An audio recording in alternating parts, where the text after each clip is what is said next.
Malcontent News is a team of journalists, activists, and researchers with three key missions. A commitment to show an unfiltered view of the before, during, and after of key events, live, as it happens. To defend the First Amendment using our rights of a free press. And to amplify the voices of underrepresented individuals including Black, Indigenous, persons of color, and the LGBTQIA+ community. Our team is committed to seeking equality for all and holding those in power accountable. The easiest way to support Malcontent News is to bookmark our website at malcontentnews.com, like and follow us on Facebook, subscribe to us on YouTube, and follow us on Twitter, Twitch, Instagram, and in the Google News app.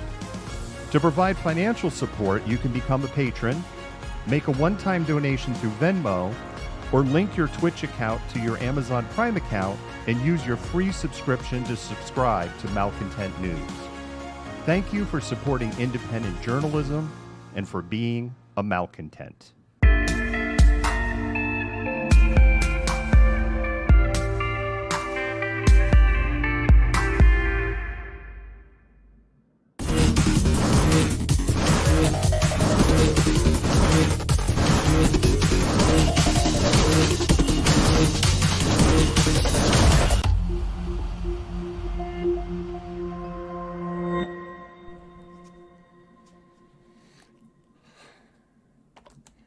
Good evening, Malcontent. I am David, and I am the Malcontent, and welcome to another edition of Malcontentment They caused an Happy Hour. explosion. It is not true. Today is Thursday, January 11th, and let me go ahead and pull in my co-host, Jennifer. Jennifer, how are you doing this evening? I said January again. It's February. Yeah, it's February 11th. It's February 11th. This month's going by too fast. Mm-hmm. My just got done working out, so my hair's a little crazy, and I keep doing this with that, but nothing's working. I don't think anybody minds your hair being crazy. I am. Actually, I know how I can escape and do something. I've got to move control on something on the control board. Otherwise, our macros are going to be all wonky. Jennifer, why don't we just go ahead and jump into the land acknowledgement, and we'll get started with the show. Okay.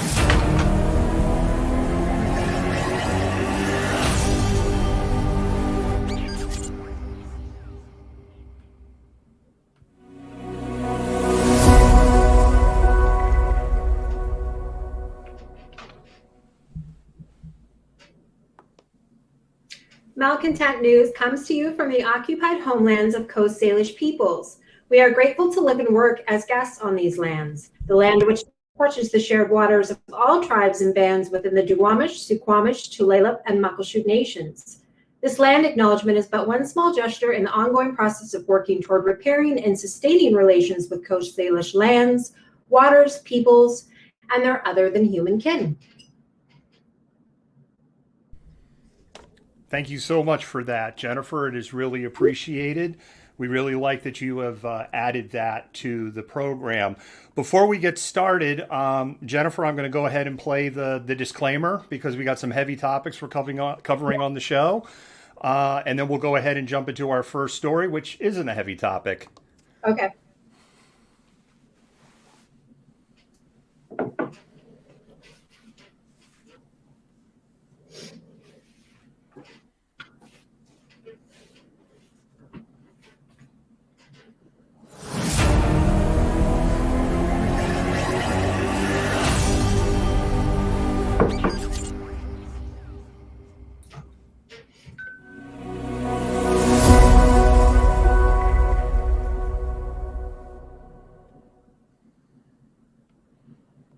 Winter is coming.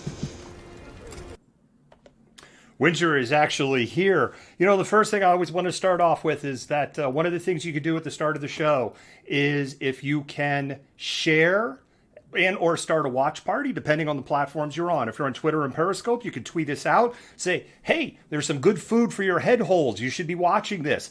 The other thing that you could do, if you're on Facebook, you can share, do a watch party. If you are on Twitch or if you're on YouTube, you can go, hey, great content over here. You should go check it out. The next thing is our mods, admins, editors, researchers, they are not paid.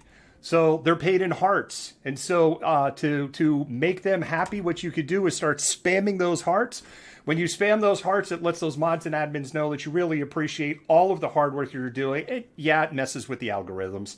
The other thing you can do is you can go ahead and like. If you haven't already liked, followed, or subscribed on the page of your choice, you can go ahead and do that. The other thing I want to always close in, we do take tips. We have tips at malcontentment.com. You can go ahead and submit your news tips to us, and we will follow up with you on that. All right. Jennifer, it's snowing out. Yeah, I know. I can see outside. I can't see outside of the studio either, but when I was outside about 30 minutes ago and pushed Yoda outside, it was snowing. Winter is coming. Winter is coming, and in typical Seattle fashion, we're getting winter all in 1 week. It's basically what it's happening. So, Malcontent, this is hyperlocal snow forecast. So, this is for Kirkland, Bellevue, Woodinville. I feel like I'm doing the school closing list here. Yeah. Kind of Kenmore-ish and kind of Bothell-ish.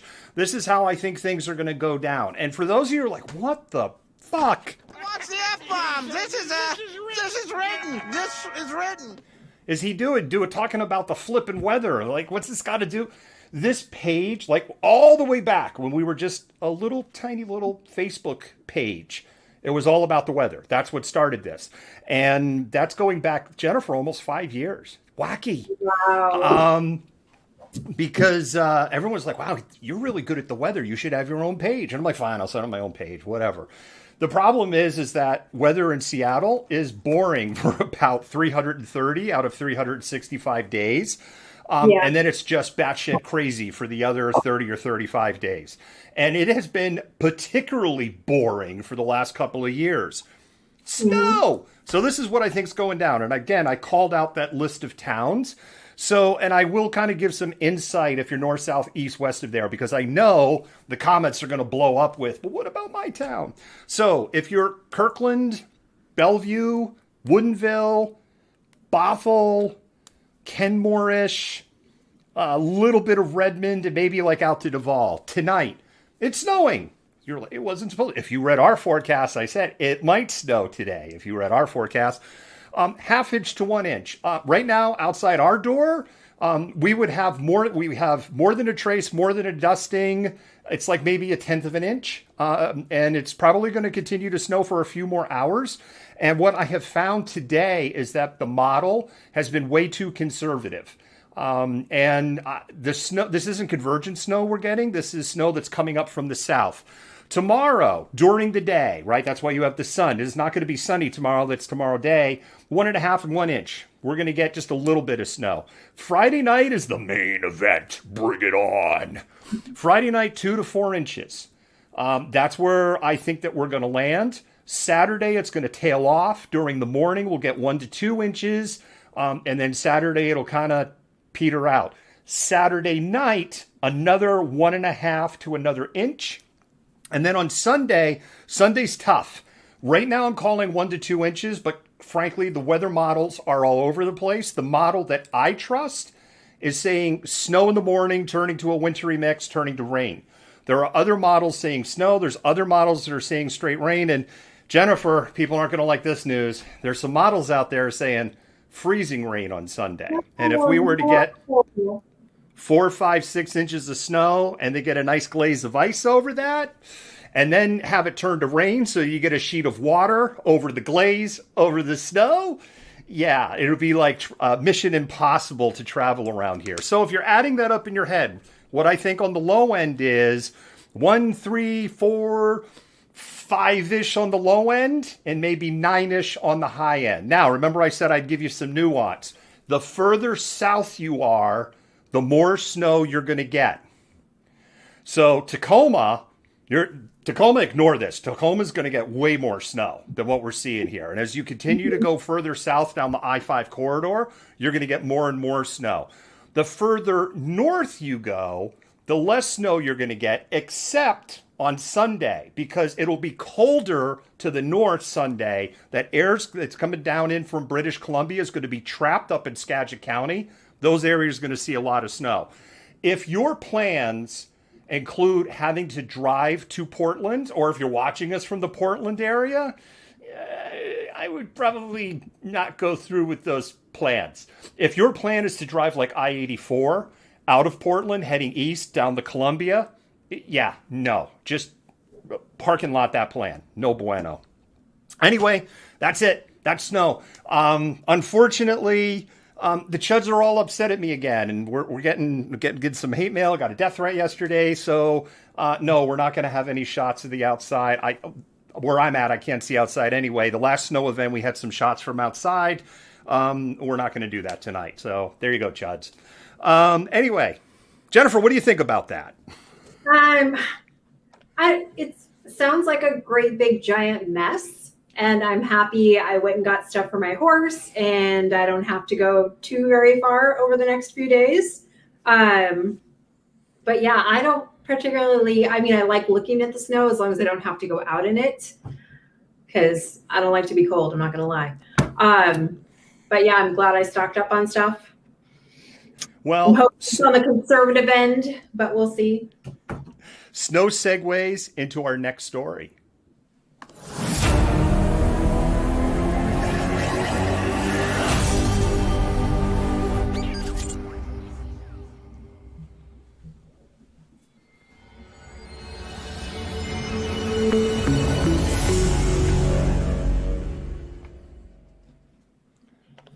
So, Jennifer, we had reported on Monday to our disappointment, because we had reached out to a couple of municipalities asking what their plans were for warming shelters. And we were told that King County told the communities within King County, meaning King County government, said, don't open warming centers because of COVID. We got it handled. And we've been waiting for a plan to hear what it was.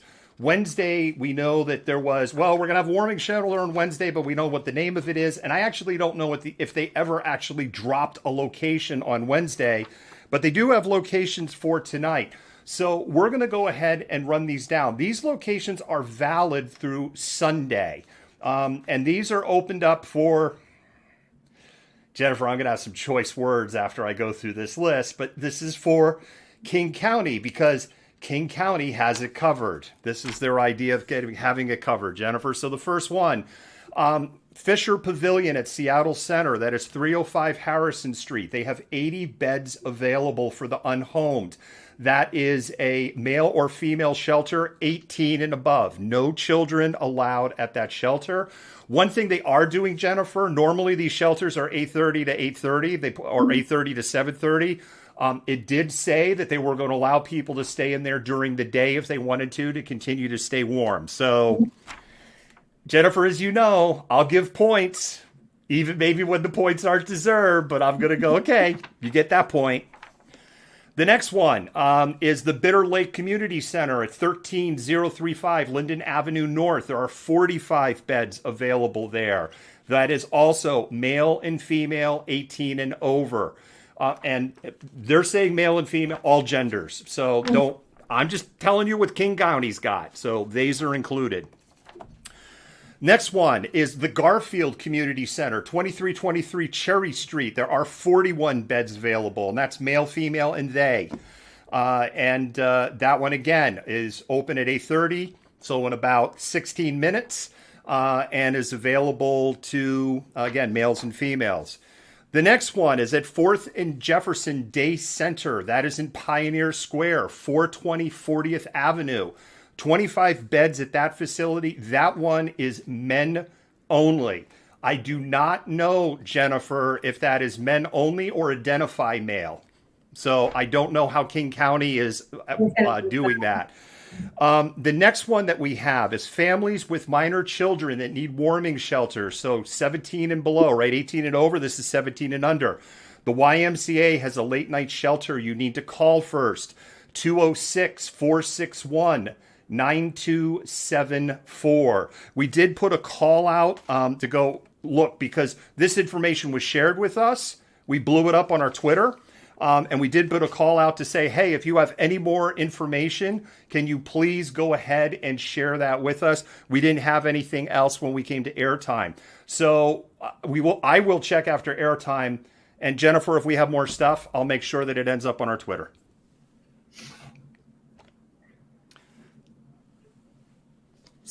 That's it? That's King County's plan? That's it. That's 12,000 unhomed people in King County. And they are providing less than 200 beds. You know how hard it is not to swear right now? Wow. That's their plan. That's abysmal. It is the other thing that King County was doing is they had set up a location. I'm not listing it, but I'm going to give the point. They had set up a location for distribution of sleeping bags and tents on a first come, first served basis. I don't want to kick a gift horse in the mouth. It's like, great. Tent in, potential snowfall of 4, 5, 6 inches over the next few days. You need a 4-season tent, and a 4-season tent is probably not what they are issuing out to the unhomed here. And a blue tarp over it is going to help. If the snow accumulates on the top of the tent, it is going to collapse the poles. You're not going to have any tent. The other thing that happens is the moisture is going to wick through. $1 billion a year, malcontents. This city and county spends $1 billion a year between public and private investment. Restaurants are open. Bars are open. Bowling alleys are open, gyms are open, yoga studios are open, swimming pools are open, but we can only provide 200 beds for the unhomed. Okay, so here's my question. We have all these schools that aren't being used. Why couldn't we do something, I don't know, in these great big gymnasiums at, the variety of high schools in the area? Well, I know. We have schools that are empty. There's more locations that could have been set up for COVID friendly with bathrooms and showers and have, and kitchen facilities and everything from a legality standpoint. They could have been set up for an emergency shelter. I think it's just another failure of Jenny Durkin, who has not really lived up to one single one of her promises when she was elected about the unhomed community. Like literally not one. No, she's awful. I'm sorry, she's awful, and I'm glad she's going, and I hope her replacement has a better plan in place from day one and good intentions for actually doing something with the money that's both beneficial to the unhomed and visible so people can see where this money is going. The money is there. There's no question about that. The money is there for that investment. All right, so that's the situation. The other thing I will say, if you're aware of anything else, you can drop them in the comments. And I know that the mods and admins will make sure that Jennifer and I will get it. And likewise, I don't know if Sarah's watching tonight, but Sarah's got keys to our Twitter channel. So if Sarah's actually online, if you know of anything else, go ahead and drop it over there. The last thing is, all of those shelters that I listed off are first come, first serve. So do better. We have $1 billion. $1 billion. Do better. Have a shit ton of empty apartments and things. It's so disgusting. Like, the lack of compassion is just atrocious. And it's the lack of compassion and the last of political will. We're going to do a little pause for the cause, Jennifer. We're going to move on to our next segment. All right.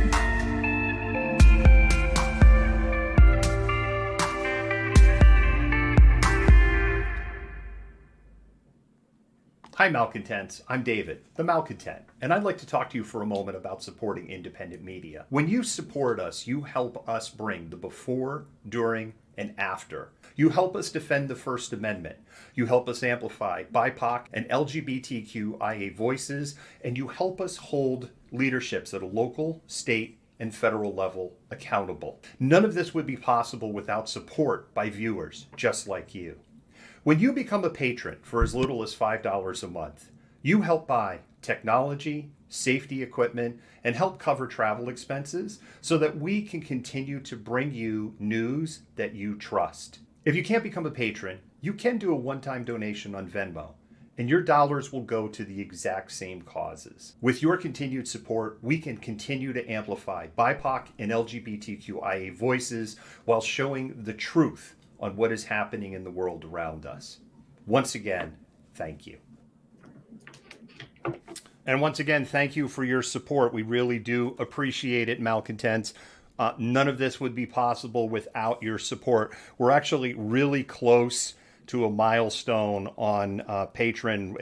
Depending on what level people are at, we're like 2 or 3 patrons away from a significant milestone. For us, it'll be like achievement unlocked. And we're inching closer and closer to be able to do things. One of the things we have been able to do, and we've been saying it, we've started to be able to pay Renee a little bit of money for the stories and her photos and the videos that she's bringing in. We have video tonight that has come from Renee, and we want to be able to expand that out. We want to be able to expand, particularly the number of writers that we can have in there, because I know Jennifer. Jennifer, I'm not, because you've been doing this. We're not going to that story yet. But it is your thunder tonight on the recognition we got. And I do hope that you call that out, because you have been working this story. So it's you, Jennifer. It's you. And with that, let's go ahead and we'll jump into the next segment. Okay.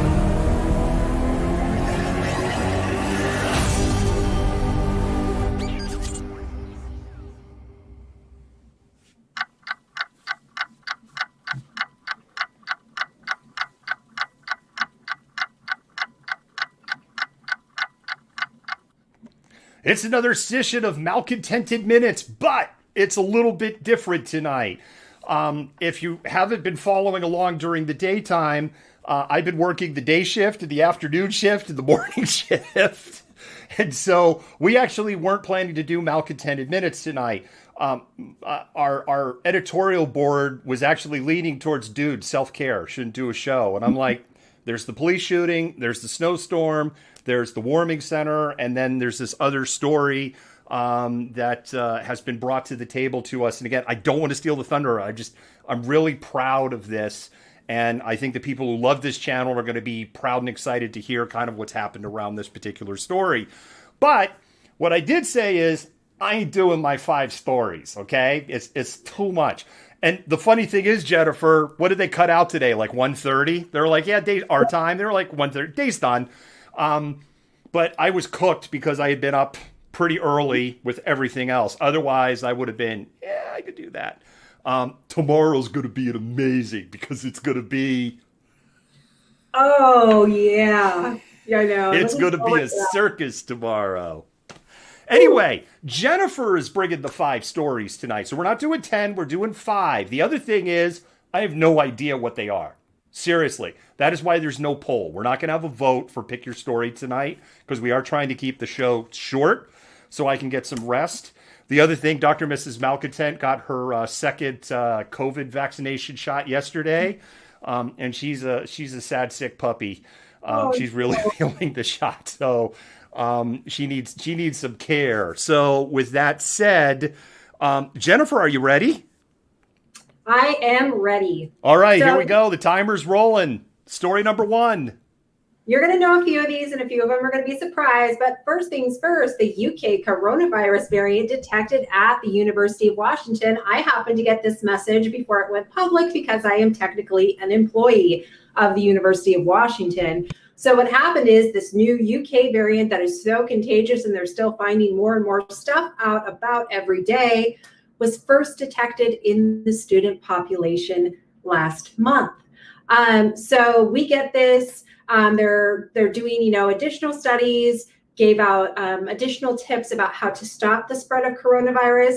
And quite frankly, I can tell you from somebody who actually works at the journal, a history journal on campus, and goes there pretty regularly, the student body is not super great about staying masked up. So after announcing this and letting us all know that students had been exposed, both infected with and exposed to this new variant, they gave instructions about wearing multi-layering masks, signing up for coronavirus testing, and not traveling during spring break. But as I said, the student body that I've seen thus far that's been on campus has not been super great about masking up. Plus, with all of the outbreaks in the fraternities earlier in the year, I think this could be entirely problematic for the people that are actually on campus.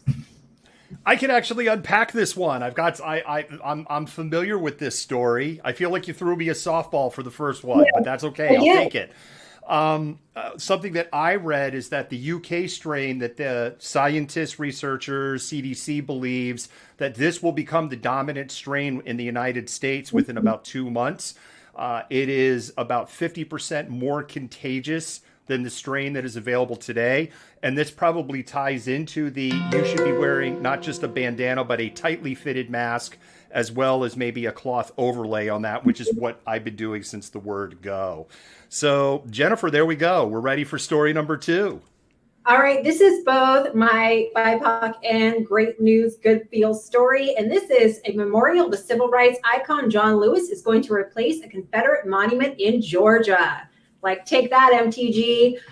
So this is a tribute to the congressman and activist, and it will stand actually in DeKalb County Square, once occupied by a 30-foot Confederate obelisk.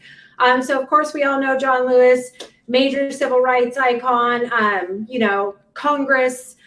So what happened is on June 20th, 2020, a judge ordered the removal of this Confederate statue from DeKalb Square. It was dedicated to Confederate soldiers. But after the George Floyd protests, a judge ordered it taken down. And so they passed a law recently, or that they were going to go ahead and commemorate John Lewis. There's an entire task force dedicated to this, but I think this is excellent news. And it just goes to show that you can take down a Confederate statue and people aren't going to forget the history tied to it.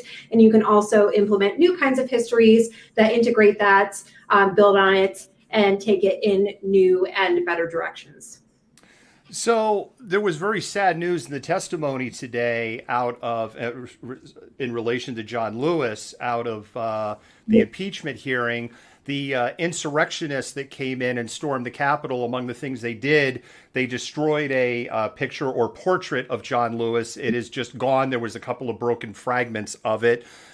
So apparently white nationalism is alive and well in this country. I think that this is fantastic. I think this is the story. I've said this many times.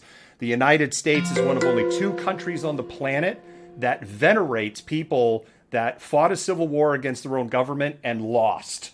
The only other country that does it is Japan. So I'm one happy for this. Jennifer, I'm ready for story number 3. Bring it. Okay, this one might be a little bit of an ouch for you, but it's kind of an ouch for me too, and I'll explain why. So this last week, a professor, because we're all teaching remotely via Zoom, realizes at the end of a 2-hour Zoom lecture that he was on mute. Does that sound familiar, David? I mean, not 2 hours, but just a short amount of time. So he's a mathematics university professor, and he discovered the hard way that, quote, silence isn't always golden. He delivers this Zoom lecture for 2 hours. He's at the National University of Singapore. And he soon realized that none of his students heard a word because his mic had been muted the entire time. Weighing calls for questions, and the 20 students who actually stayed connected to the online class, because you'll happen to notice that the students kind of, the number drops down throughout an online class. Got nothing. I mean, he asked nothing, and they're like, we can't finish the class because we haven't heard a thing. So my own embarrassing experience with this is I usually record my lectures over the top of a PowerPoint via Zoom beforehand, and then upload them so they can listen to them whenever they want. I actually went through an entire hour and a half lecture and realized at the end when I went to play it back that I had not turned my mic on. So it's just basically an hour and a half of me flipping through a PowerPoint slide. So this kind of stuff happens, but unlike, the mods and me who will tell you that you're not being heard, he had no such luck.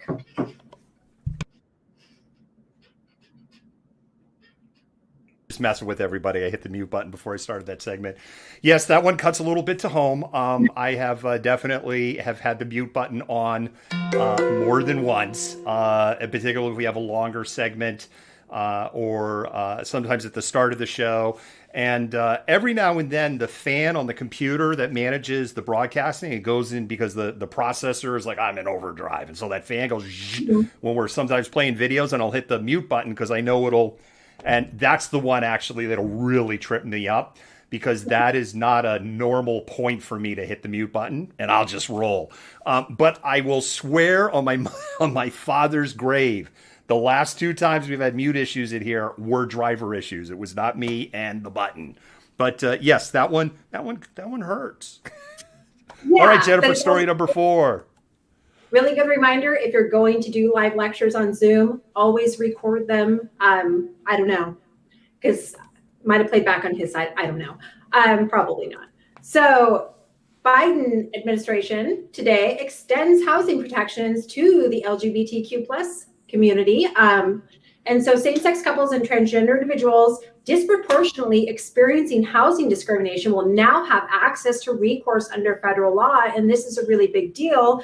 So the Department of Housing and Urban Development announced Thursday, today, that LGBTQ plus community are protected from housing discrimination by federal law. And they actually face more discrimination. But the department has been constrained in addressing their discrimination claims due to, quote, legal uncertainty about whether most discrimination was within HUD's reach. So Joe Biden, issued an executive order expanding the Supreme Court's June 2020 decision in Bostock v. Clayton County, Georgia. God, Georgia is just at the middle of everything, which found that federal protections against sex-based employment bias also cover discrimination due to one's sexual orientation or gender identity. And that addresses that uncertainty, according to Thursday's release.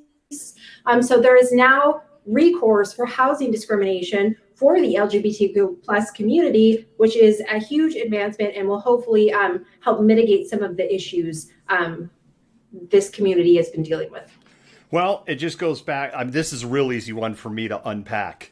Mm-hmm. What goes on behind closed doors between consenting adults is between consenting adults. Yeah, that's the way it should be. The key word there is consenting adults. And the other thing is, what ding-a-lingy-lingy or lack of ding-a-lingy-lingy is under somebody's pants or skirt or smock or frock or whatever, or hospital gown is between them and Almighty. Not that I'm really into that. And if medical professionals need to understand in the sense that they're treating them. And that's it. The rest of it shouldn't flip and matter. And if you're hung up on it, that's your problem. So this is good news. Anyway, that's it. Jennifer, story number 5. Also, what does that have to do with your ability to pay your rent?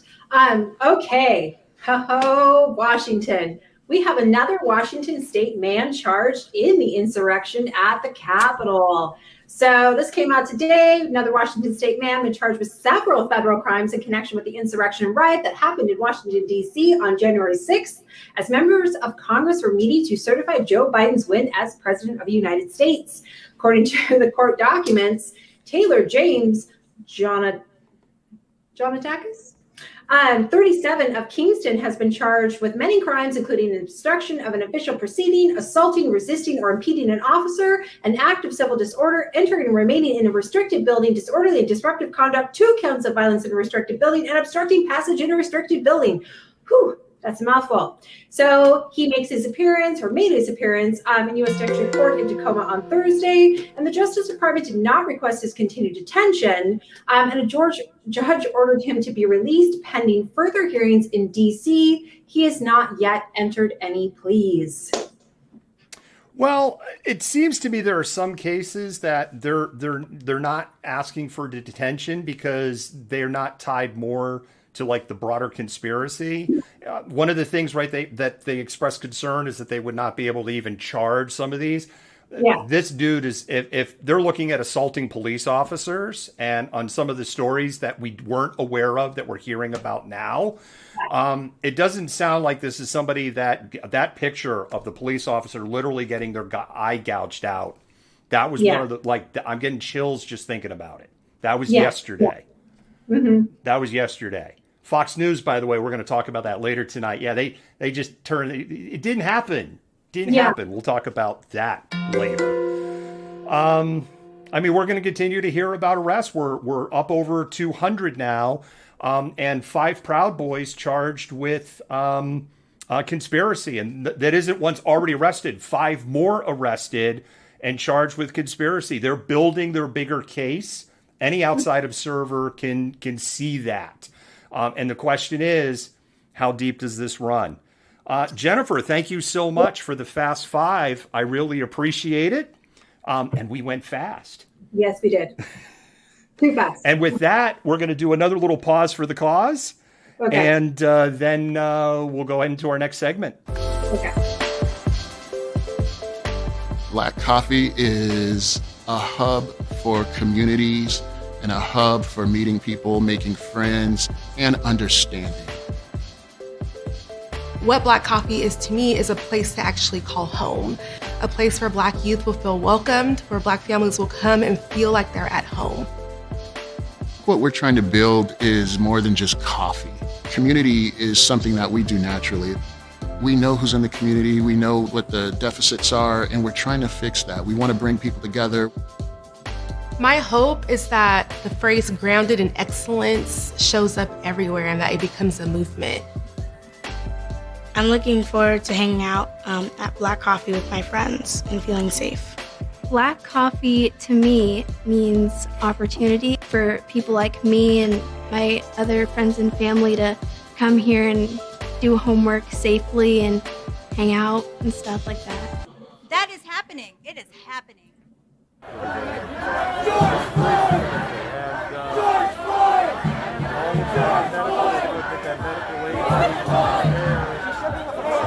Initially kind of came in and, said, hey, we're going to have to start moving people. And then a couple other people came in and we were like...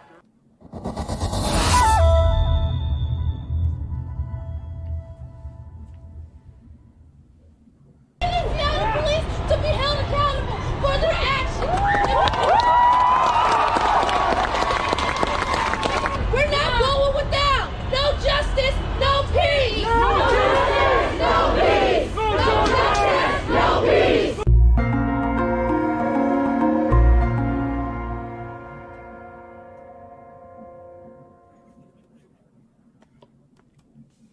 Can You Hear Us is our documentary about events that happened from June 1 to July 4 in Seattle.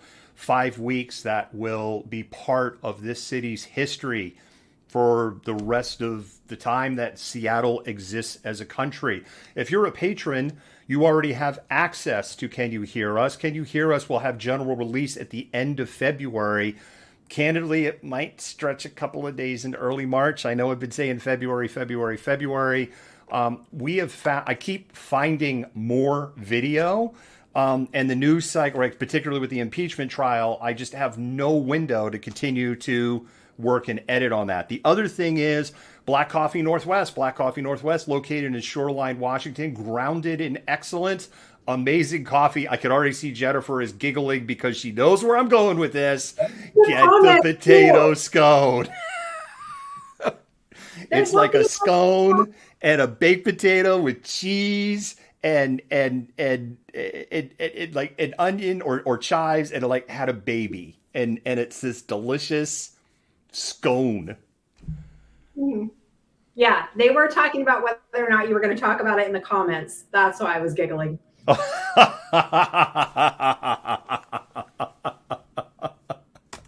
if you guys had a side bet going on, whoever said yes won. Make sure you spam those hearts, Malcontent. Spam those hearts. If you're on Periscope, Twitter, or if you're watching on Facebook, you just on the hearts. if you're on Twitch or on YouTube, but there are no hearts, then you could just do a big long line of hearts or just say, I love you mods, love you admins. I've been seeing that there's been some shit posting in the comments tonight, and I'm not surprised by that. So the mods I know are working overtime tonight. So play nice in the comments. These are cannibalistic humanoid underground dwellers. You're not the same. I'm an American. You're a sick asshole. And with that, Jennifer, we're going to go ahead and introduce our next story. I am going to roll the warning before we do the intro.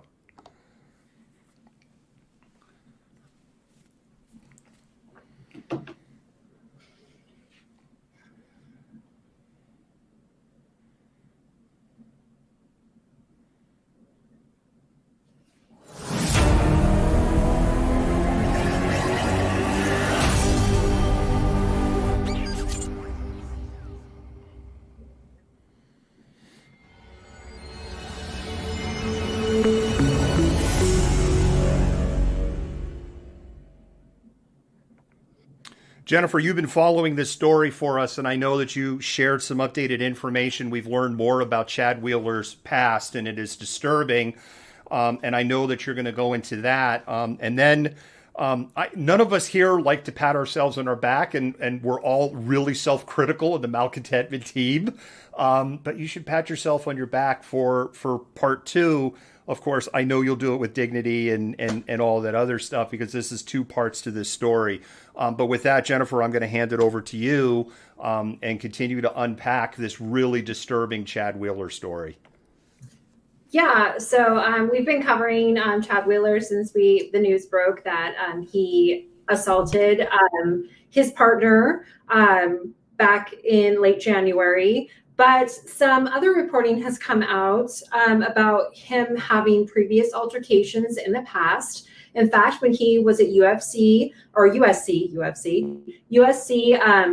playing football back in 2015, he actually had an altercation with the police when LA police were called to a man's home around 8:45 Pacific time in the morning. He was actually caught punching. He'd been punching walls and windows, injured his hands. They thought maybe he'd been under the influence of drugs. He was identified, of course, as Chad Wheeler. He was a junior at that time, an offensive lineman at UFC. He ran out of the apartment after hitting at the walls and windows. He was confronted by officers, got into an altercation with them, and was hit with a round of beanbags. Sources did not go into detail about the exact nature of what led police to use beanbag rounds on him, which is, of course, a less lethal form of force. He was not actually arrested, but was at that time transported to a local hospital and was held under protective custody for psychiatric evaluation. We know through the court filings and some of his own kind of speaking out on Twitter, and also, of course, from I'm not going to call her a victim, she's a survivor, Aaliyah Taylor, that he had issues with bipolar disorder and had gone off his medication. And, it has been partly been attributed to a manic episode. But he appears has had issues in the past, both with violence and mental health issues. Said no officers were hurt in the scuffle, but he did have a girlfriend and a 7-month-old baby. And she was briefly detained and released, but the baby had been given to a family member. So this is not, the incident with Aaliyah Taylor was not the first encounter Chad Wheeler has had with the police, where he had been violent and assumed to be having mental health issues. So we talked a lot about, when we were reporting on this, that domestic abusers generally aren't, this is not usually a one-off thing. There's usually a history of it, or it's usually concurrent. It may not be with the same partner, but there usually is some kind of episodic violence in the past. And here we're kind of seeing that come to light with the 2015 reports of Wheeler's violence and encounter with the police. Yeah, Jennifer, when you first reported this story, that was one of my first points of feedback, was somebody doesn't jump from nice guy to literally almost murdering somebody. There is a progression that happens here. So when you in your research were like, oh, look, this has come out, I can't say that I'm surprised. I don't know enough about Chad Wheeler's football career to know where was he at in 2015. We certainly can't. I don't think it's. I don't want to assume, but I don't think it's a big leap to go. He was probably at that time a star athlete somewhere if he became an NFL player.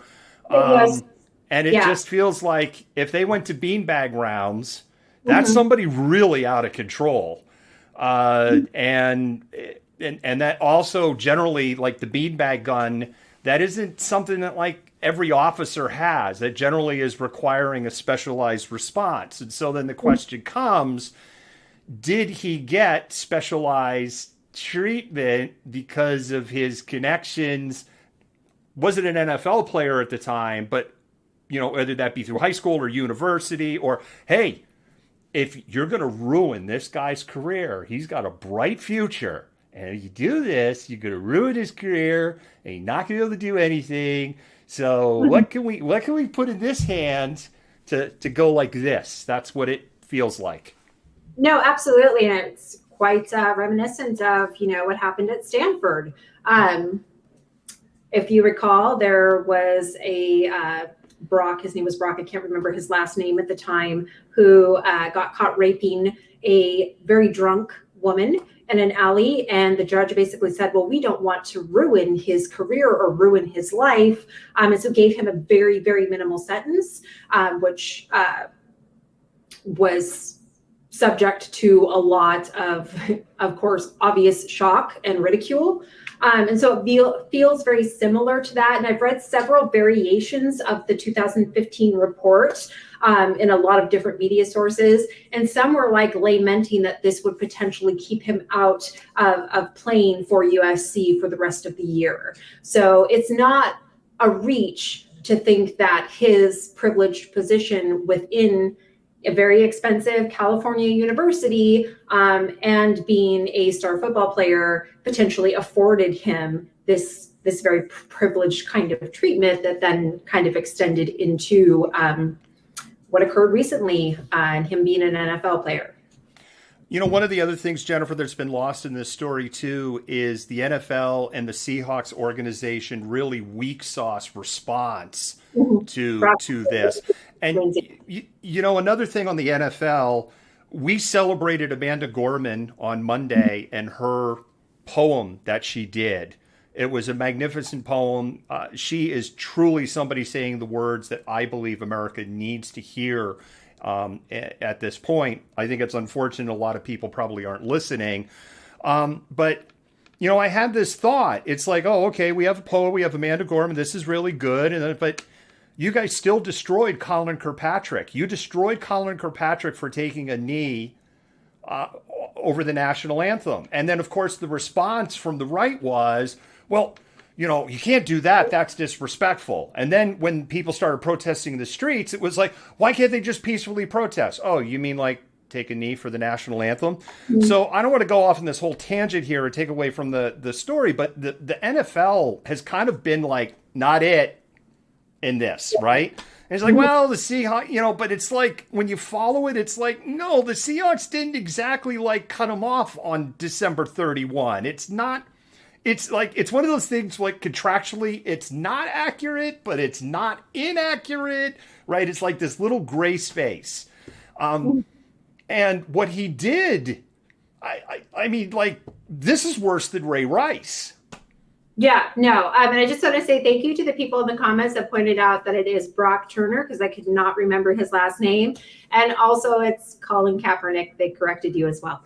So we both got a correction there. This whole thing is particularly problematic, and I completely understand why Aaliyah Taylor still continues to fear for her safety, and I will talk a little bit about that after we watch a little bit of her interview, because she did an interview on CBS this morning, which we got an email about asking us to amplify. and she talks about her experience, which it's an extremely difficult interview to watch. We have a clip of that, and then we can kind of, I guess, unpack that afterwards. Yeah, I want to just go ahead and say, I know we've already rolled the warning before this segment.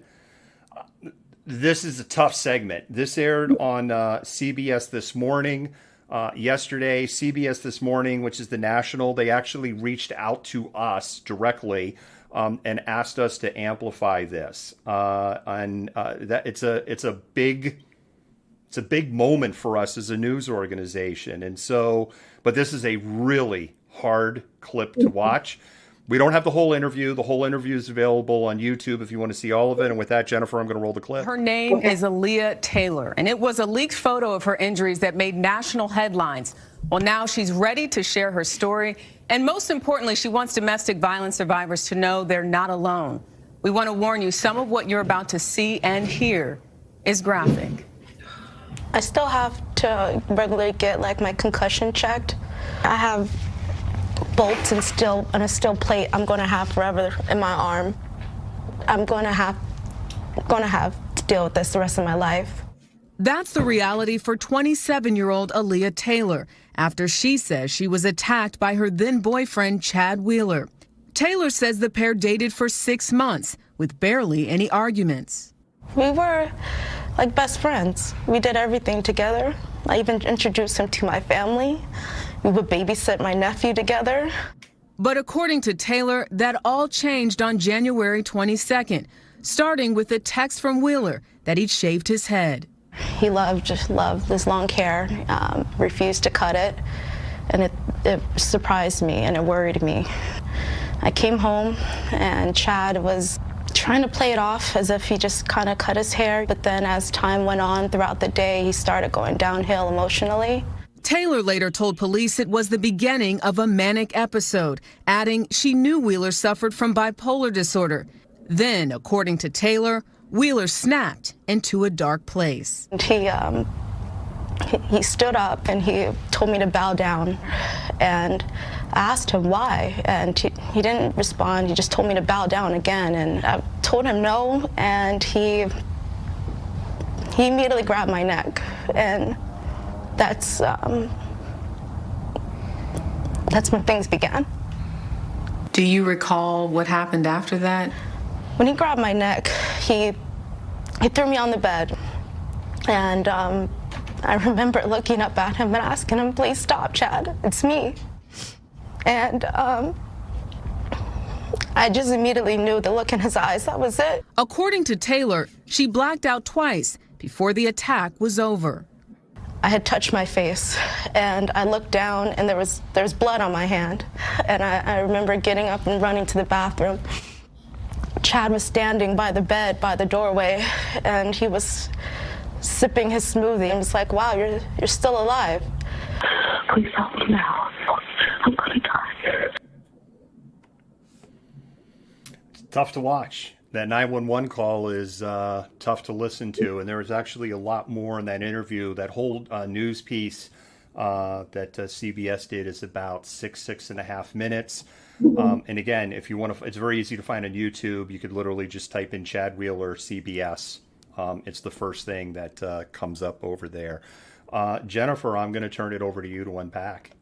Yeah, so I'm not going to pick apart the details of everything she talks about that she endured at the hands of this man who is twice her size, literally. But I just want to talk about how extremely brave it was what she did to go on national TV and to talk about this, because somebody who has lived it, even 12 years later, like watching that interview and watching her describe some of the things that happened, it's not just the physical repercussion, the steel plates in her arms, the having to check her concussion or any physical side effects that she suffered that she's going to have to live with the rest of her life. It is the emotional and psychological toll that it's going to take on her. And so to have to recount that story, and to maybe even have to recount it multiple times to get the word out, is extremely traumatic. I know what she's going through. And so people will tell you to talk about it. It's cathartic. And yeah, it's cathartic to an extent when there are people there, but that doesn't combat, the hypervigilance when you wake up in the middle of the night, or the dreams, or the inability to trust somebody because of the things that have happened to you at the hands of somebody else. So I just want to say what an extremely bold and brave move it was for her to go out and speak about that, and to get the word out, and to let other people who are experiencing domestic violence know that they are not alone. But I also understand her ongoing concern for her safety, because from my experience, when I ended the relationship with the abuser and left, that was not the end of it. He actually went on to abuse somebody else and nearly killed another woman, and went on the run and tried to find me again. So I understand the concerns for her safety. I understand that this is something she's going to have to, worry about for as long as he is out of jail. And right now he's looking at 12 years in jail, but we know that that is not what he is going to get. So I just want to say to her, that is an extremely brave thing that you did. And I'm not going to sit here and recount and dissect all of the things that happened to you, like have been done in the comments on the excerpts of interviews that I've seen on YouTube, which is absolutely appalling and disgusting. But it was extremely brave what she did. I am so proud of her for that. I hope that she continues to recover and get the emotional support that she needs, that she's going to need moving forward. Before the show, I gave the mods the link to the National Violence Domestic Hotline, and I hope they'll put that up in the comments for us. Just know that if you are having issues with domestic violence, that you are not alone. There are resources that you can utilize. There are places you can go. And yeah, that's all I've got right now. It's a little bit hard to talk about. Yeah, Jennifer, you're doing great work uncovering this story. I know it's a hard story for you to cover. I know that I'm glad that you are being an advocate for this critical topic. If you are dealing with domestic violence, whether you are male or female, domestic violence against men is real. It's not as prevalent as it is with women. However, it is considered largely underreported because a lot of men don't want, because of the whole male thing, they don't want to admit that they're experiencing it. Current statistics are 1 in 4 women will experience domestic violence in their lifetime, and 1 in 7 men. So it is a serious problem. If you're experiencing domestic violence, the phone number is 1-800-799-7233. That number again, that's a national phone number, 1-800-799-7233. If you go to their website, which is thehotline.org, they do have a pop-up that goes on there that says, if you call on your regular device, if somebody's watching you, they're going to know that you made that call. And they have guidance on there on how to safely make a call, that the record won't be on your phone when you make that call. And if you're in that much danger, then you do need to, unfortunately, you need to think ahead. But don't let it be a barrier to you to make that call. Get the help. Get out. Just one more thing. The website is great because they have a giant X. So if you're doing it and somebody comes in the room, you can click on it quickly and get out. They remind you to clear your browser history. There's a lot of different reminders so that you can go and check out these resources and not have somebody find out. Because I know from my own experience, everything I did was monitored and controlled, which is a very common thing in domestic violence situations. And so they're really good about reinforcing those reminders. So yeah, don't be... seek help. That's my advice. Yeah, absolutely. Jennifer, thank you once again for that. We're going to do a pause for the cause, and we're going to go to our last segment.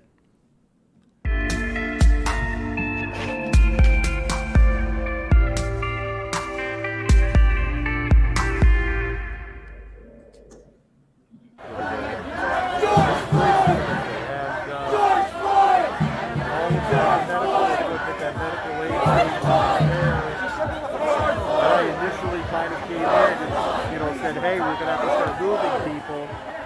And then a couple other people came in and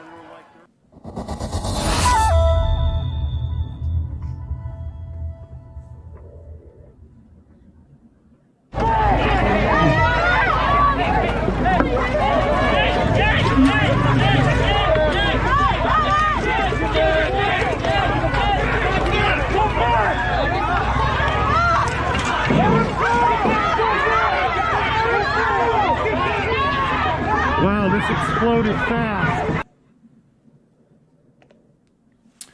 Can You Hear Us is our documentary that we have done, which covers the events that happened in Seattle from June 1st to July 4th. Those events will be forever marked on the history of Seattle. Patrons have access to it now. Everyone else will have access to it at the end of February. And as I've said before, it might go into the first couple of days of March.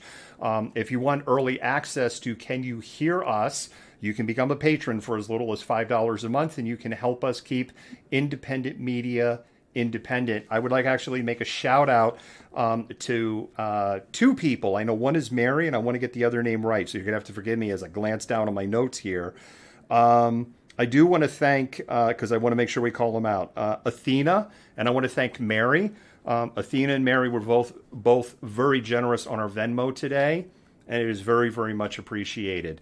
And with that, we'll go into our next segment.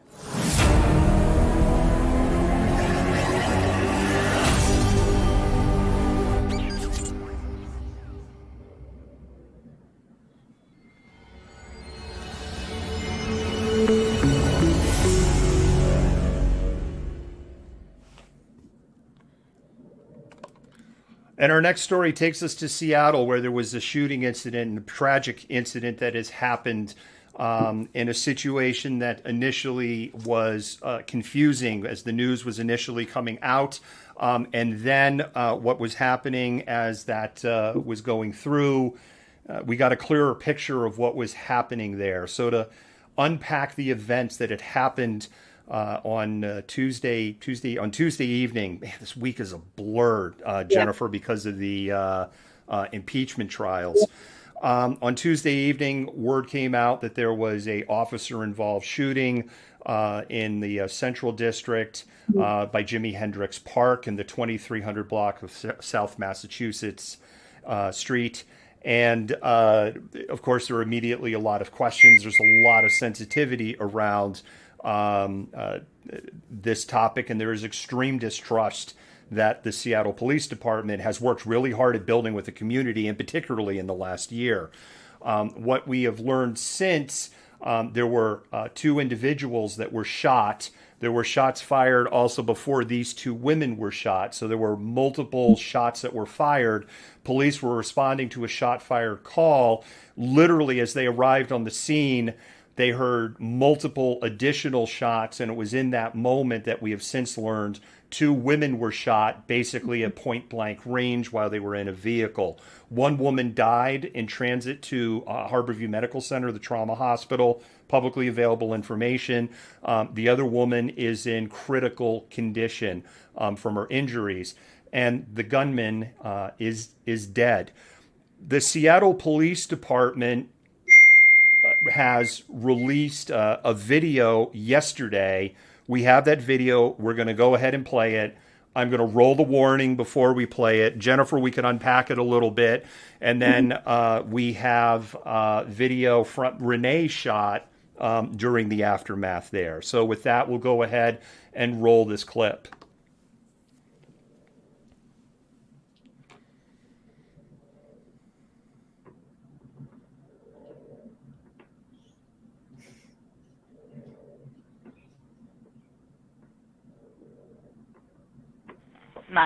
What is your emergency?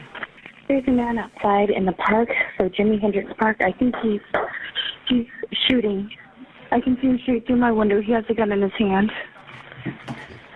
He has a red hat on, black pants, black jacket.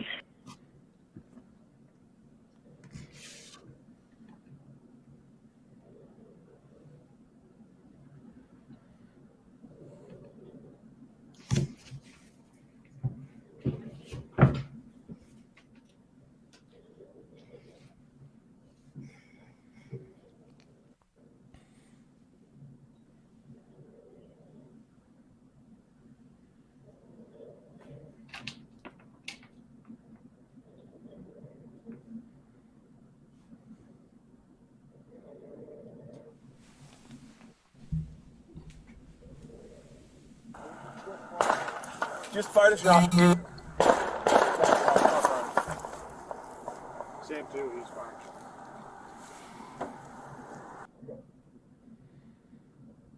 911, what is your emergency? My friend just got shot. Me and my friend just got shot. I don't know where we are. We just got shot like 3 times. Gotcha. I can't even Do hear you, my do you know, like, across street or where you're at? No, I don't know where I am. My friend is dying. She got shot in the face. Please come. Please come. I'm getting the medics on the line. One moment. She's dying. She's dying. I understand. I heard you. I heard you. Please come. She's dying. Seattle Fire and Medic 1. Bro, my friend is dying. My friend, we just got shot like 3 times. Please send paramedics right now. You just got shot 3 times? 3 times. My Where are friend you is at? dying. Hey, Fire, this is radio. I've got a rapid SOS location of 2300 South I don't have Massachusetts. the location. Tell me this. I Yeah, don't that's know what where I'm you looking are. at. 2300 South Massachusetts? Come here, please. Okay, ma'am. I need you to answer my questions. They're What's shooting, going on bro. there? They're shooting. Come now, please. We just got shot. I'm gonna die. We're gonna die. How many people have been shot? 2. Please come now. My friend is dying.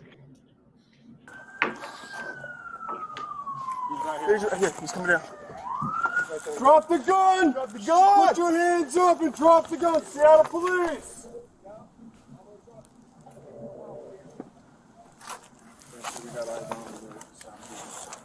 Drop the gun now! Drop the gun!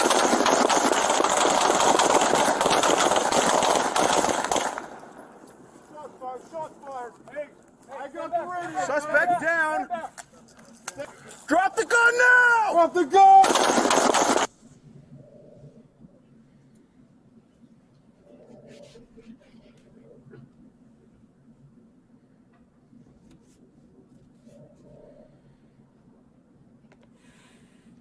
It's a tough video to watch. It's a really tough video to watch, Jennifer, and it's a complicated situation, and it's dividing the protest community in Seattle. Yeah, I agree with the comments. The dispatcher seemed less than compassionate, but it's a very difficult video to watch. And do we know any more of the circumstances surrounding what caused him to go after these particular people? We don't. Seattle police, the only statement that they made, which was on the night of the shooting, is that they believed that there was some connection between the 2 women in the vehicle and the assailant. The assailant has been named as Gregory Taylor from multiple sources at this point. And we know Greg Taylor had a girlfriend. It seemed like they had a close relationship. She arrived there on the scene at the night of the shooting, obviously was very distraught. Greg's mother was there.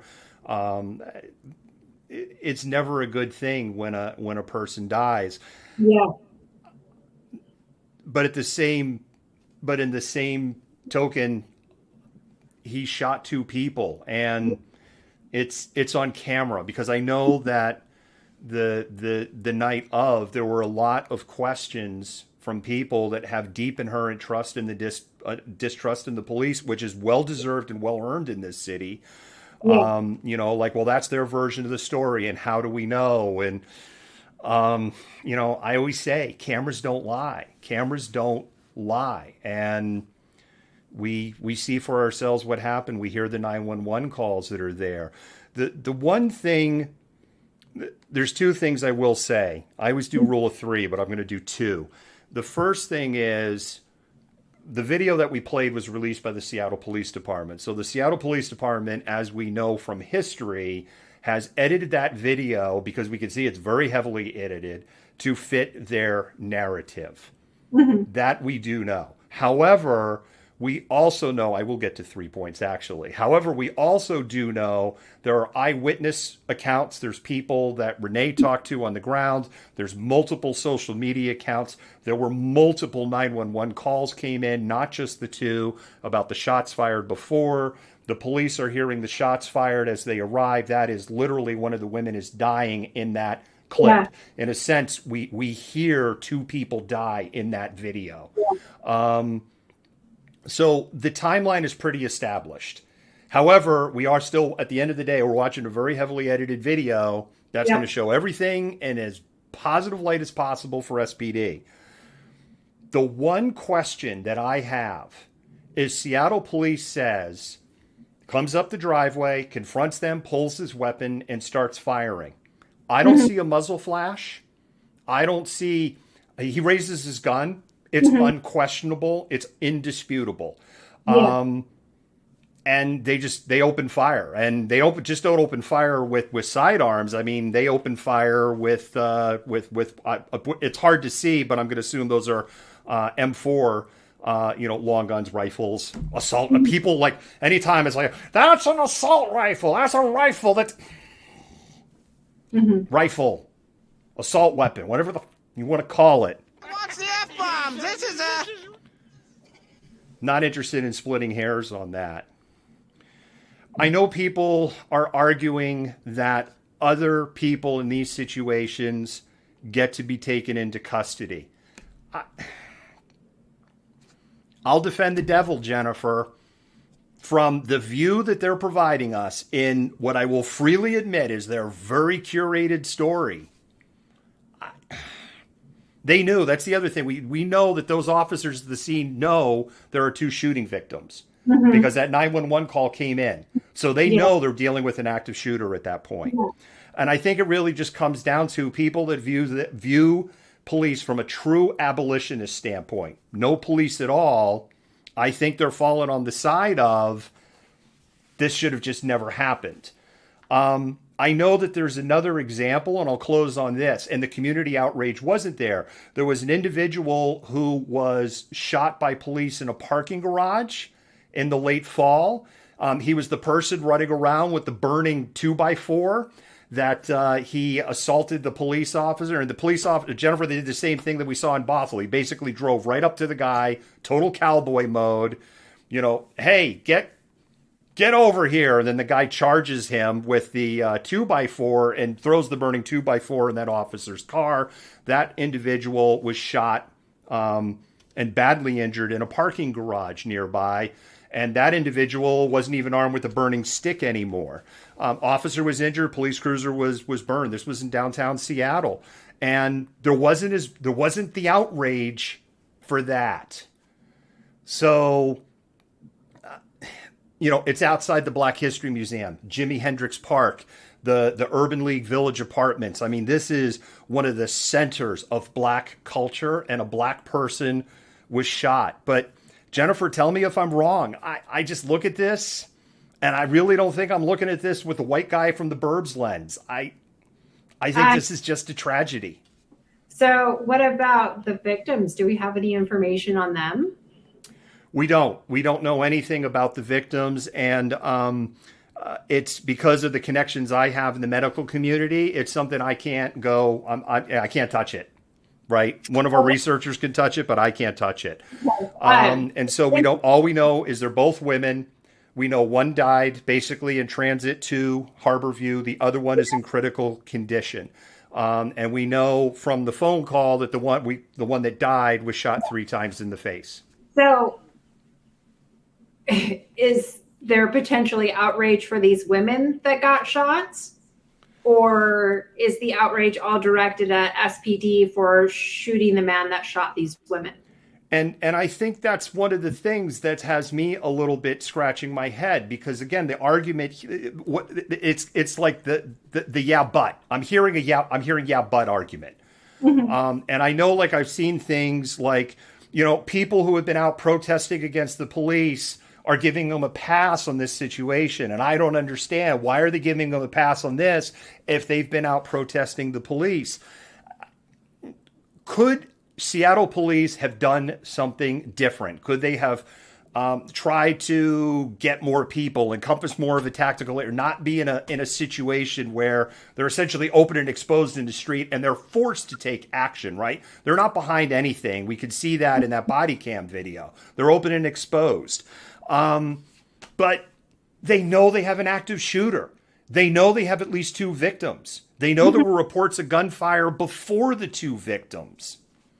Like, how much, and I've said many times, Jennifer, as you know, and Malcontent, I've said, I'm not an abolitionist, because we get the snarky comments here, well, you want to get rid of the police. I'm like, I never said I want to get rid of the police. I think the police department needs to get torn down to the foundation thrown out. I need to be started all over again. We need to get rid of qualified immunity. We need to get rid of police unions. We need to get rid of most of the heavily armed and militarized officers. We need community resource officers to deal with things so it doesn't get to this point.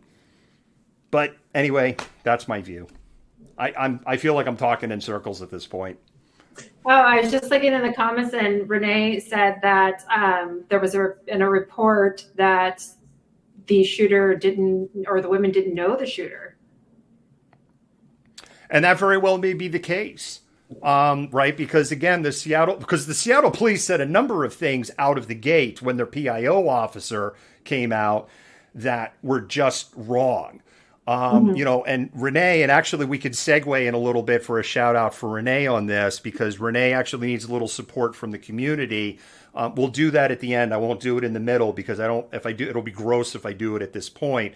But it was the Seattle police said that they, presumed that there was some connection. And so we don't know. The one thing that jumped out at me is the women are saying, they don't know the address of where they're at. And they're kind of at a dead stop in the middle of a parking lot.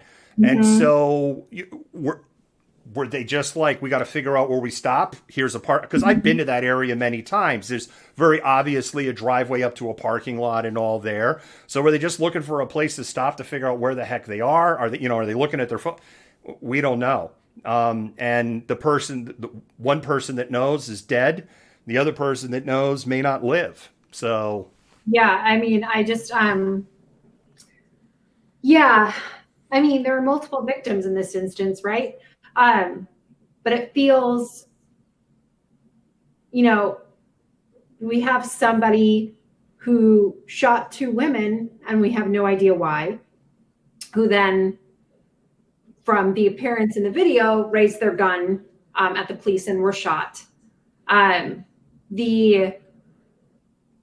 I don't know. It's a very difficult situation for me because it's hard for me not to want to know more about the women that were shot, and to ask bigger questions about where that outrage is for them.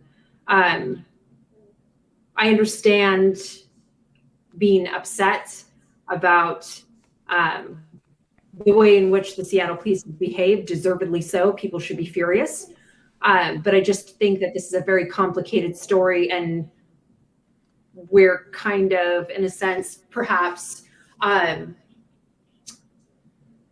not doing our due diligence and thinking more critically about who the women were that were shot, why they were shot, and looking at the bigger circumstances before we start becoming outraged.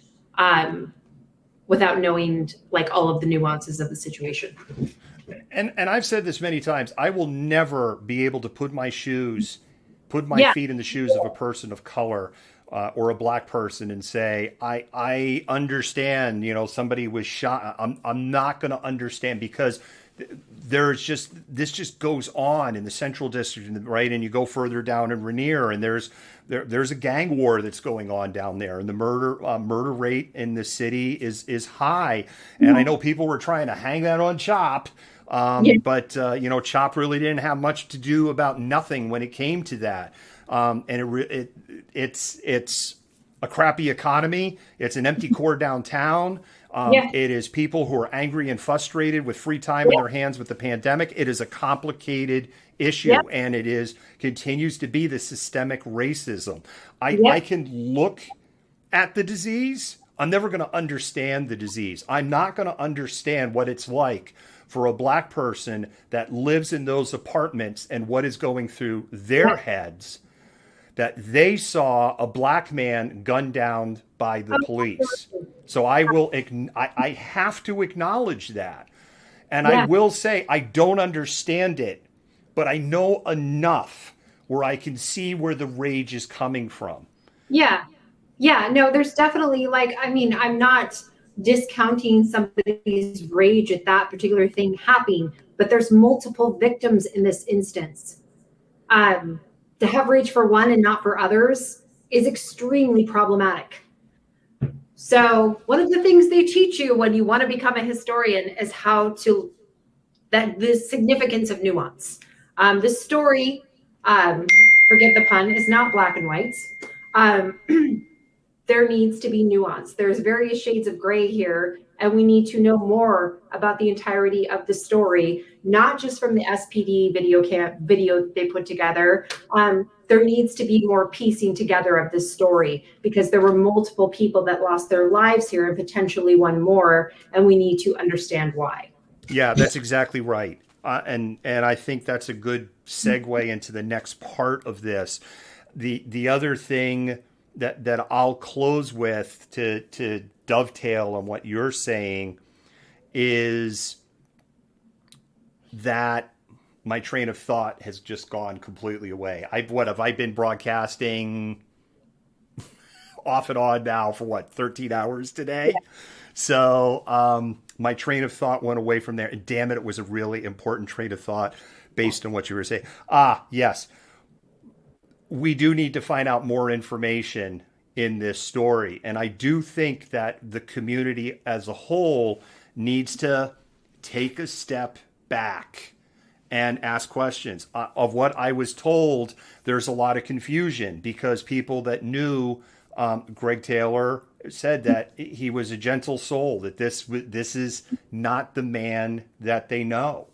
There are other things that have been said, but they're unconfirmed. And I'm not going to stand up here and say these things where they're unconfirmed, because it's just look, we knew his name. We knew his name before it was out on the feeds, because people were giving it to us. And we even when we wrote our second update, Jennifer, as you know, we know the victim's name and we know it's out there, but we are electing not to publish the name at this time.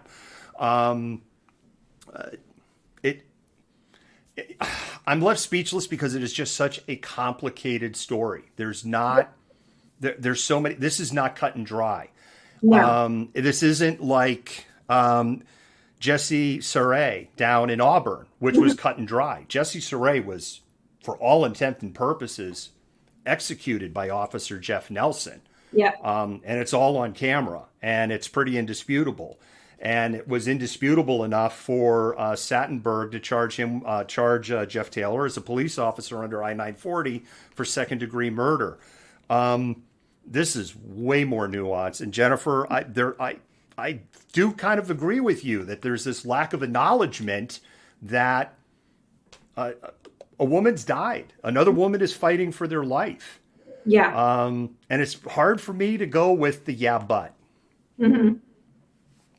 So with that, we're going to go ahead and roll this next clip. Renee, I was waiting for results from a COVID test. So I was down for the count. Renee, Renee, could you maybe go down there because you hear where PIO's coming? And she's like, fine, I'll go down there. And Renee went down there. The PIO, we were able to see it online, and the statement the PIO made was pretty useless.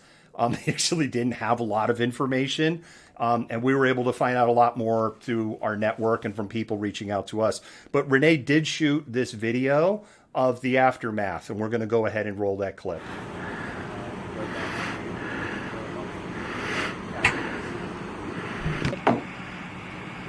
Officer Asher, 7797. What are you talking about, bro? Hey, we're recording right now, just so you know. I don't give a fuck. So take a deep breath. Stop. I was asking what the fuck happened? Don't foster up. What the fuck happened, man? Take a deep breath. What the fuck happened, man? Why are you so upset? What the fuck happened, man? It's your turn.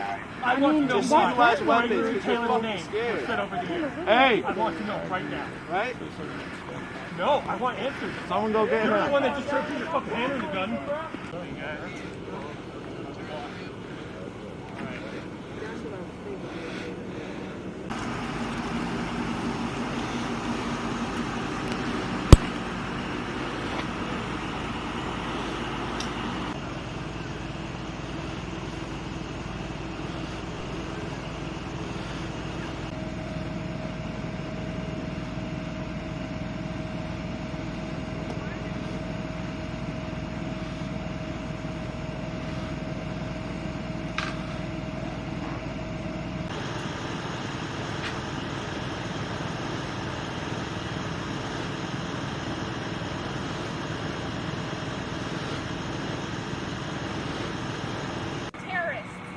Is this not being calm and quiet?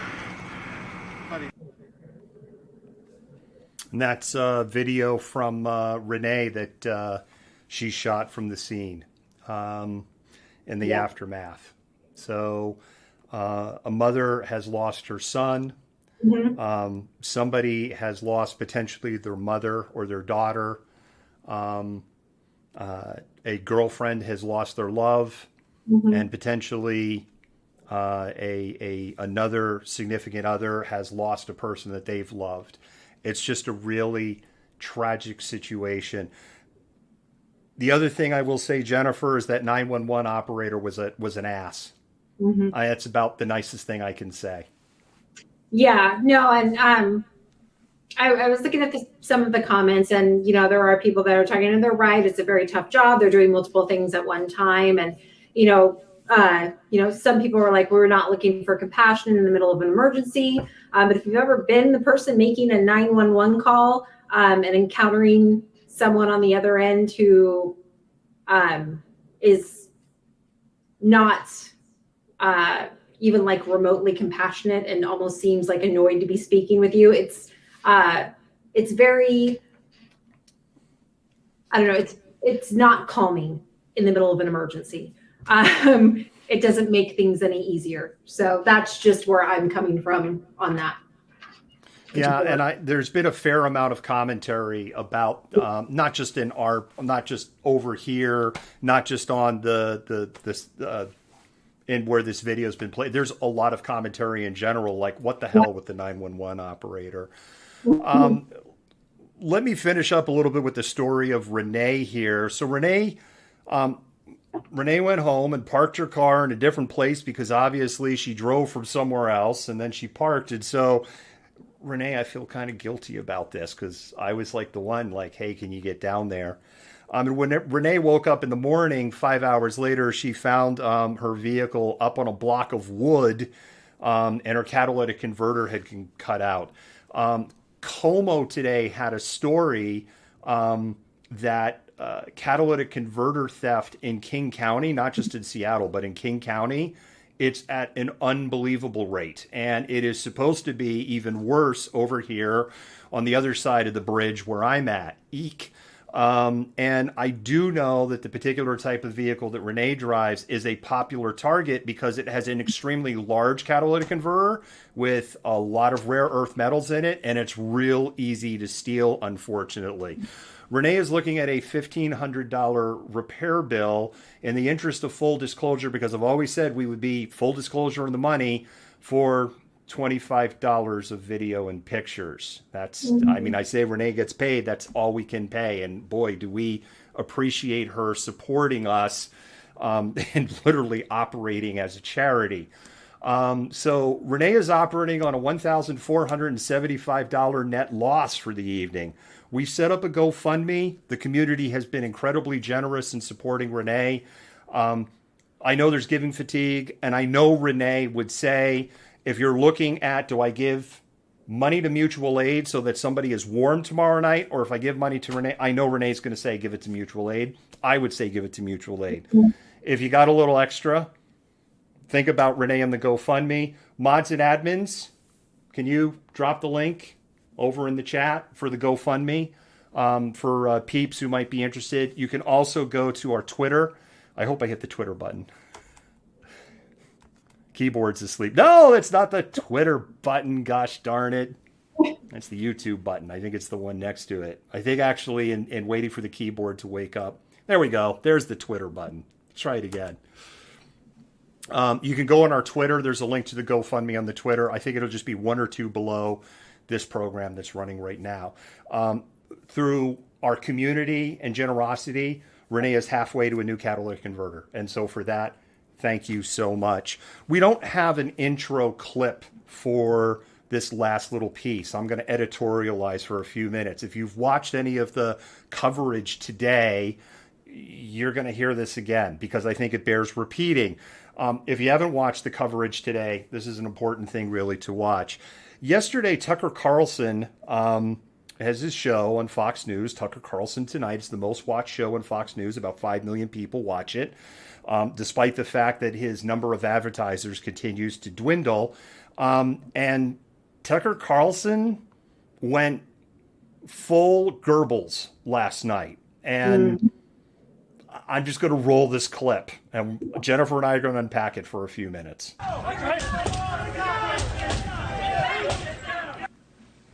So what does all of this mean exactly? We're not sure what it means, and we're not going to speculate.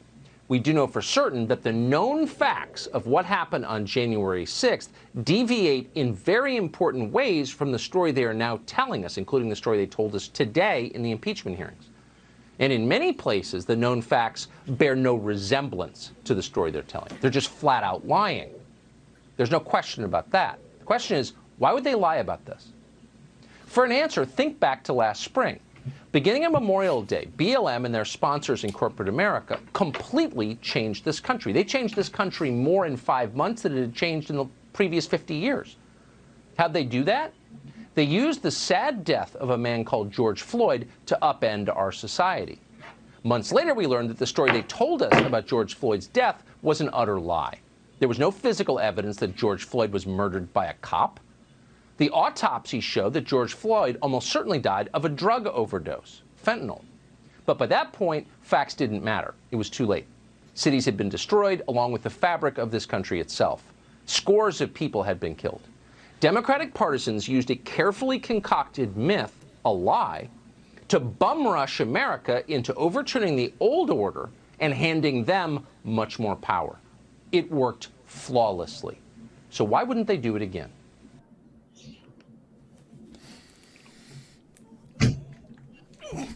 We are not the same. I'm an American. You're a sick asshole. So, Jennifer, I wasn't aware that Black Lives Matter had corporate sponsors. I went in on that corporate sponsor money. Yeah, I didn't know either.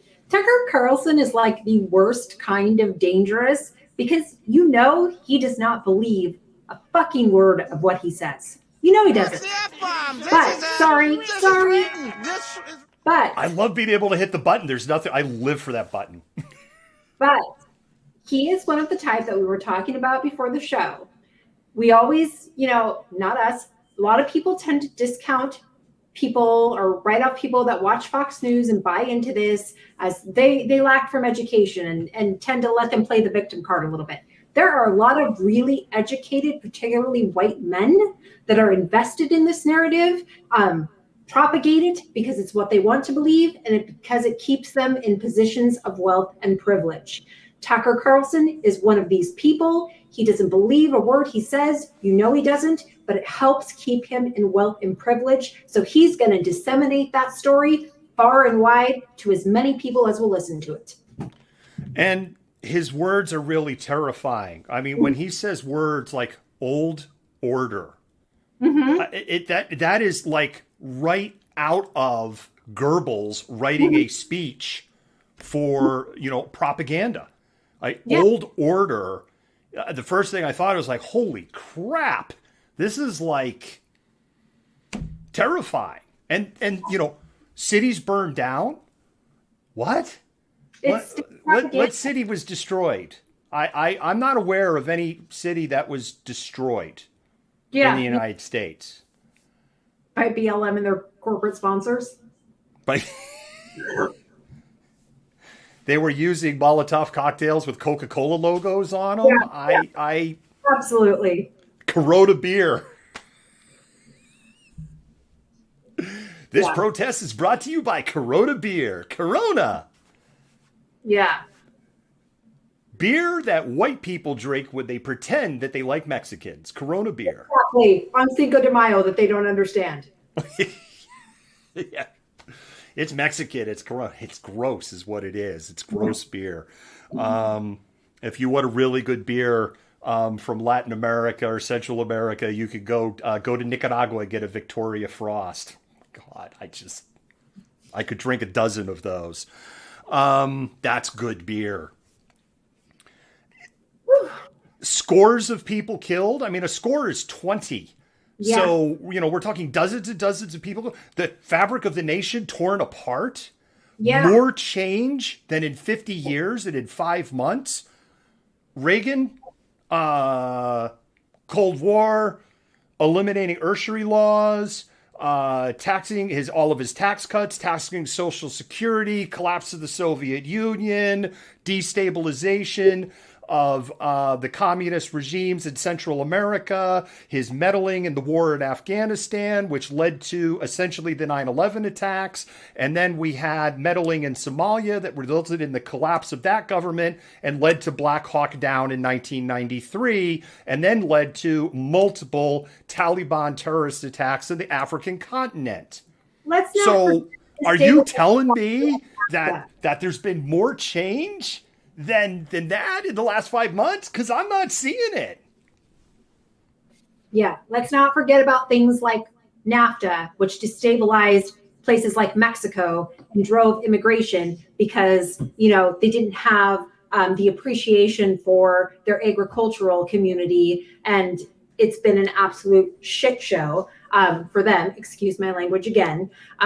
So yeah, there's all of these different things, a lot of things that get overlooked that have changed in the past 50 years and had really negative consequences, generally for not white people.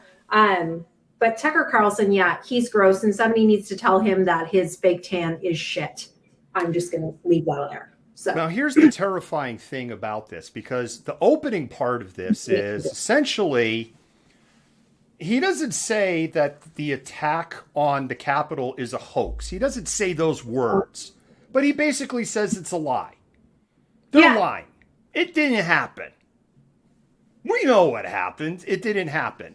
Now, if a person is consuming their information from Fox News yesterday, when they were showing the videos, and they were showing videos that never been seen before, Fox News abruptly cut away. And they went to a completely different programming. And Tucker Carlson in that same clip, Jennifer, said, I didn't even watch any of the hearings. So how does he know that it was all lies if he didn't even watch it by his own admission? Because he doesn't care. Well, I know that, and you know that, but his viewers don't understand that. And so as far as the viewers are concerned, the truth is the big lie. We need to stop giving them a pass. A lot of them know. They're just choosing to believe this because it's what they want to believe, because they don't want change. So we have to stop giving these poor people that are stupid and don't have education and watch Fox News, and so they don't understand how bad things are, and they're just being fed these lies and they don't know any better. Bullshit. They know better. There you go, Malcontents. We have controversy finally. No, I love it. I love controversy. My belief is that there is a subset in this country that have been radicalized in the same way that people were radicalized in the big lie, the dogma of the big lie, in Germany in the 1920s and the 1930s, and in the Middle East during the 1990s, and then again in the 2010s. It's the exact same playbook that is being played. The three elements are the same. The first thing is that liberals, if we say use the Middle East examples, it's liberal, decadent Western life is going to come. They're going to bring casual burqa Fridays, and you're only going to be able to, you're only going to have one wife, and there's going to be movies, and you're going to listen to rap music, and it's going to be the end of civilization. So that's their liberalization. In the case of Germany, I'm talking for the propaganda piece. In the case of Germany, the United States, the liberalization it's the socialists, it's the communists, and of course, socialists is no longer scary enough in the United States. Communists is no longer scary enough. It's Marxists. And I'm like, Marx was a philosopher. Anybody who studied Economics 101 studied Marx. Yeah, I've read Marx. I've read the Communist Party. I've read Marx too. I took economics. I read Capital. God help me. I was in a Marx discussion group.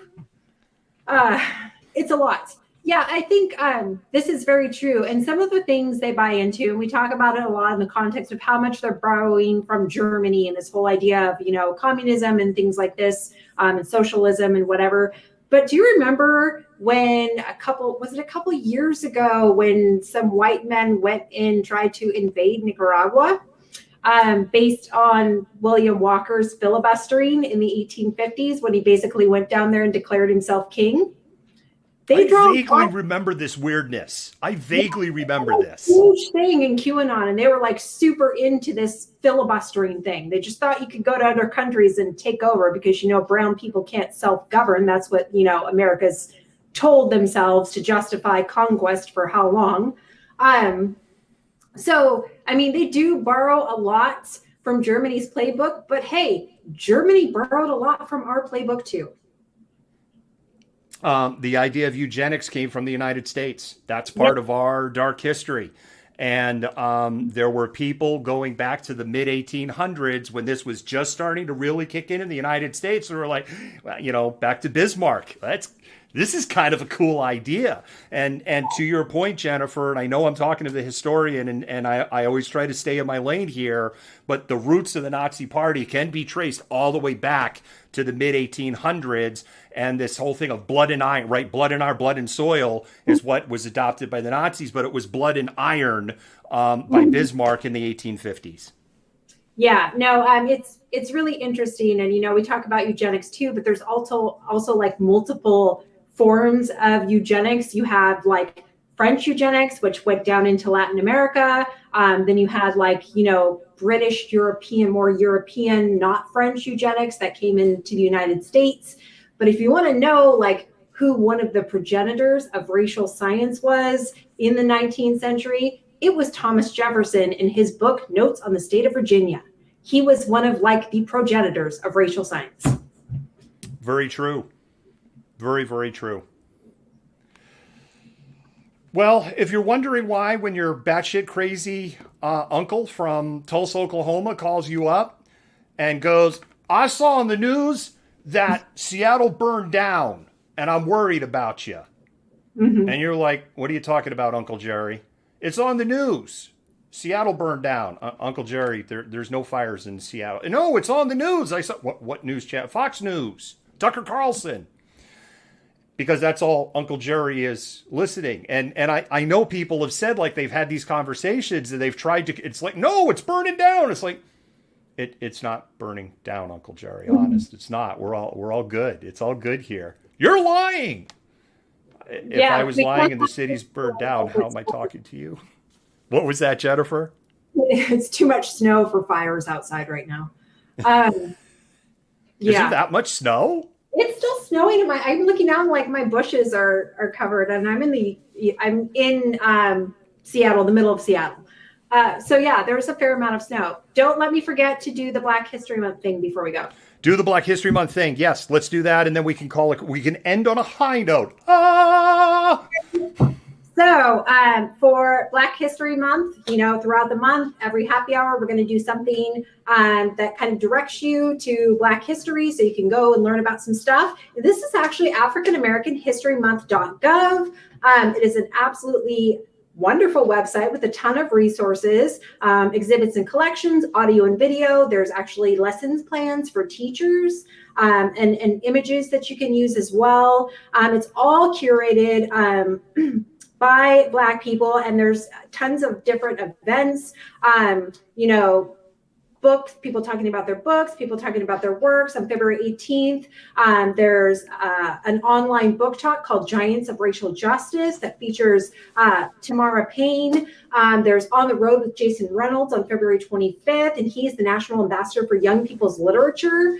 So there's all of these different things that you can go and explore. And some of the earlier events on February 2nd, 6th, and 11th, which I believe is tonight, are being either recorded and put on YouTube. So you'll have a chance to kind of look at those too, but it's an excellent resource and I highly suggest you take a look at it, and the mods have the link for it.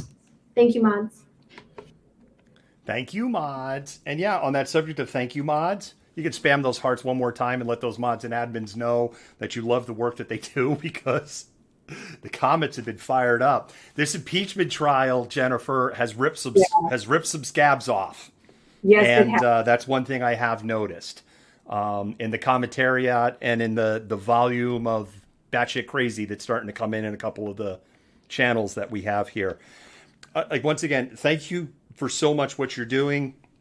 I always highlight when it comes to Black History Month, Jennifer and I made a conscious decision. The one thing we didn't want to do is be two white people up here elucidating on Black history. That's not our lane. So Jennifer has been doing this great research because that is completely her lane on not only is this Black history, but this is Black history that it has been curated by Black people. And I know, like I had asked about the Wilmington, the 1898 in North, I had said Delaware correctly. It was, and I actually did some research. I could not find a single Black author that had written about it. There's some stuff that was written by some very credible white people and authors, but I could not find anything that was from the Black community. I think it'd be a great topic for someone in the Black community to dive into. I will go into our library and like JSTOR and stuff and see if I can find something in there. It's again, I was 4 days ago was first time I ever learned about it. And I learned about it on TikTok, of all things. Resource. I was like, what? So yeah, TikTok. We have a TikTok channel, by the way. I think we put like one video up there a week. But we do have a TikTok channel because our social media manager. Well, it's funny. It's like, you know, Jennifer, I got comfortable with talking to a patron, as you know, right before I was like, I'm real uncomfortable asking, but fine. My social media manager telling me I need to do this, and so I don't hear from Sarah about you need to talk about now what it is. We need a TikTok. Okay, you need a TikTok. Yeah, fine. We need a TikTok. All right, fine. Okay, fine. TikTok. If you haven't tried out TikTok, don't. You'll lose like 2 hours of your life. Yeah, it's true. My kids. I don't know why I'm not seeing cat videos anymore, Jennifer. Though it really is like it's amazing for cat videos. Yeah. All right, Malcontents, that is it. We are going to go. This is where we say our goodbyes. Jennifer, thank you again for a wonderful show. We'll do this all again on Monday. Yes. Malcontents, be safe out there. Drive safe in the snow. If you don't have to travel, don't do it. Don't forget GoFundMe to help out Renee if you can.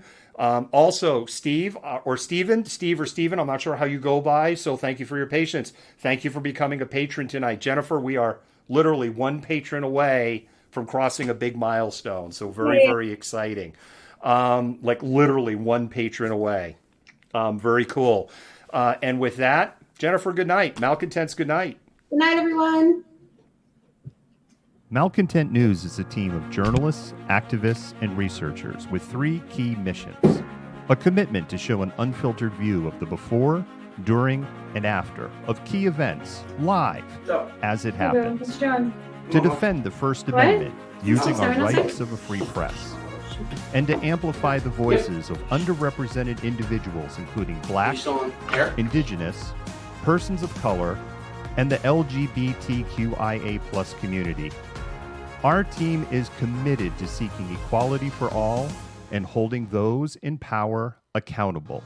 The easiest way to support Malcontent News is to bookmark our website at malcontentnews.com, like and follow us on Facebook, subscribe to us on YouTube, and follow us on Twitter, Twitch, Instagram, and in the Google News app. To provide financial support, you can become a patron, make a one-time donation through Venmo, or link your Twitch account to your Amazon Prime account and use your free subscription to subscribe to Malcontent News. Thank you for supporting independent journalism and for being a malcontent.